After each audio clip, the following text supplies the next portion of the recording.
Hello అండి. ఈరోజు పొద్దున్నే 3:25కి లేచాం. లేచి వెయిట్ చెక్ చేసుకున్నా అండి.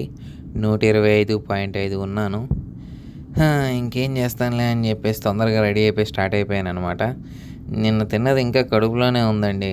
అందుకే అనుకుంటా అంత వెయిట్ చూపించింది. అయినా మనం వెయిట్ చెకింగ్ అనేది వీక్ టు వీక్ చూసుకుంటే ఎక్కువలో ఉన్నామా, తక్కువలో వెయిట్‌లో ఉన్నామా, ముందు వారం కన్నా అని చూసుకొని తగ్గితే మనం బానే ఉన్నట్టండి. ఎందుకంటే వెయిట్ ఎప్పటికప్పుడు ఫ్లక్చువేట్ అవుతా ఉంటుంది. ఐ హోప్ రేపు 124 మీద ఉంటానని.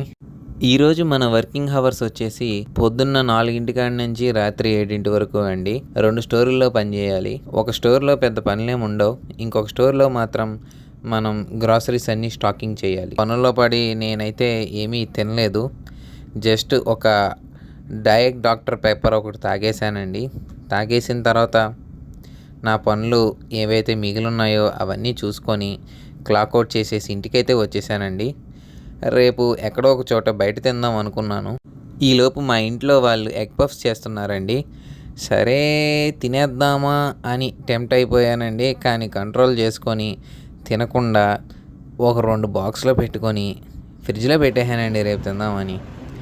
సరే రేపు బిర్యానీ అయినా బయట తిందాం అనుకుంటే ఈలోపు మా ఫ్రెండ్ గాడు వచ్చి మామ చింతపండు పులిహోర చేశాను తీసుకో అని చెప్పేసి డబ్బా పట్టుకొచ్చాడండి.